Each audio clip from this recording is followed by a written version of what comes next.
So when we left Emeryville, we went right back then to BYU, and because of Charlotte, we got appointed, or we got a job in a girls' dormitory there as head residents. And she'd been on a mission, so anything she applied for, well, she'd always get it because she was more qualified than anybody else that would apply for about anything. She was special. She was my light. She was my uh, she was my judge. She would straighten me out. She helped me in every way. And when we applied to go back to BYU, we had a little bit of money. I think maybe 3,000 or more, and and so we we got the job at BYU as head residents for 125 a month. We had 70 girls in our dorm, and when I saw that dorm, Carroll Hall, and the big parking lot out in front, I thought, what a great place for car business. And I thought, because I'd been buying and selling cars on the street anyway, and I also knew a car buyer that we'd used in Roosevelt, that we bought cars back in Omaha. He lived in a town called Weeping Water, Nebraska, and he used to get us really nice cars because back there they had oiled roads. In Utah, at this time, over half the roads were gravel. And so when you drive down the road, the rocks would fly up from the car, and they would chip the cowl of the car behind.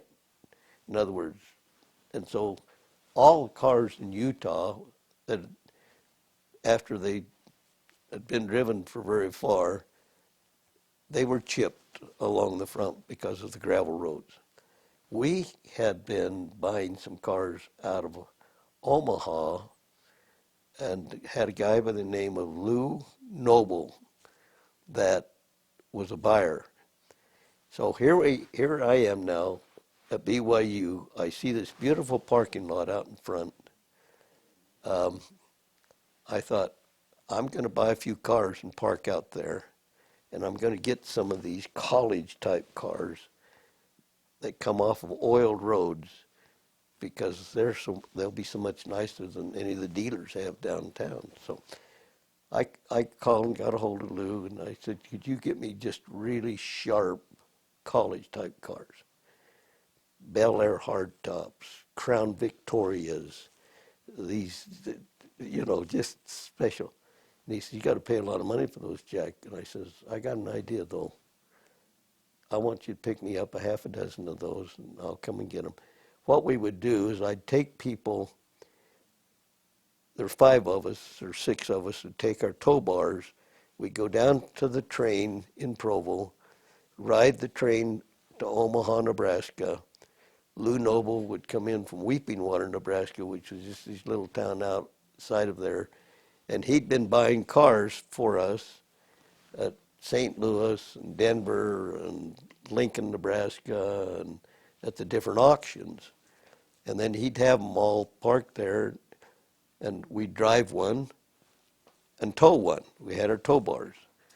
And so here we'd come towing cars back across Nebraska and Colorado and into Utah, and I would usually get in there on a Sunday night because we'd leave on a Thursday night on the train, and that's how long it took us to come. So then I'd have 8 or 10 cars out there that were all new stuff, and then I'd spend Monday getting them unhooked and cleaned up. And I really didn't go to school very much. I used to. I I I hate to say this, but there were occasions that I traded a good car deal for some grades to get my grades up a little bit to some of the professors. I shouldn't say that, but that happened really. And so when the guys would come to pick up their girls at the dorm, if I thought they had a little money or I thought their parents had a little money, I'd say, well, take her out in that little Bel Air over there, or take her out in that Crown Vic, or take her. And he'd say, really? You mean you can let me drive it? And I said, go ahead, take her out. I'm telling you, I sold I sold more cars than the dealers downtown. BYU professors at that time were making $750 a month. I never had a month I didn't make 1,200 or 1,500, twice as much as they were making. So you see why I didn't go to school very much. I found other ways to, anyway. But I had a problem because there were no cell phones, there were no telephones. So when I would run ads in the BYU universe, and had to put a phone number in, the phone came through the switchboard, the BYU switchboard. So I had to get friends with the switchboard operators so they would take my business calls, and then when I'd get home from school, I'd say, have you got any calls for me? And any time that I got a call from one of the girls on the switchboard, I would give them trousseau items. And I'd give them linens or a place setting of silver or linen napkins or pots and pans, and they loved it. See, so then they're all they're all working for me, and it was just going really, really good. I had a girl in the dorm that would write these little ditties, and they were so funny. I wish I'd saved them, about Jack's used cars, and then put jingles to them and so on and so forth. Anyway, one day I come home. Charlotte says, Jack, President Wilkinson wants you to call him. And I said, President Wilkinson was the president of the university at that time, and he was a little guy about my size, but he was tough. I said, well, what do you think he wants? He said, I don't know, but I think you better call him. So I finally got enough nerve up to call him. I said, President Wilkinson, this is Jack Nixon. I understand you wanted me to call. This is what he said. Jack, I don't mind you using the BYU parking lot for your used car business. I don't mind you using the universe to advertise them in. But when you use my BYU switchboard operators to take your personal business calls, you've gone too damn far. And I thought, oh, and I said, oh, I'm sorry, President. I'm so sorry, President Wilkinson. I didn't mean to do anything wrong.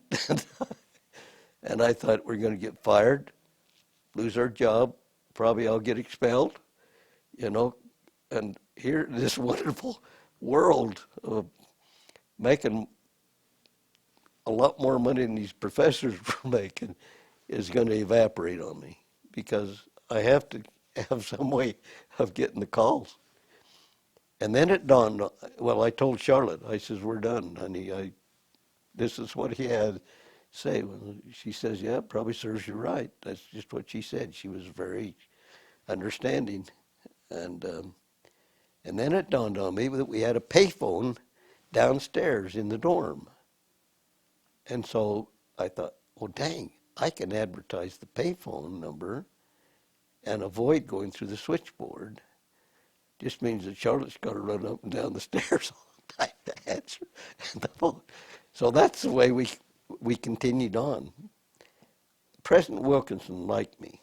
There was only 3,000 students there in those days, and so you knew that a lot of the students knew the president and the teachers, and when I finally graduated, he gave me an award. It's the only award that didn't have any money attached to it. It was the Wall Street Journal Award, which gave me a subscription to the Wall Street Journal free for 5 years. Anyway, that's what put us through school, and plus we had a lot of money when we graduated. I took a real cut in pay. I went to work for $300 a month, and I'd been used to making 15, 1800, 1200. So anyway, that's another interesting story. Now,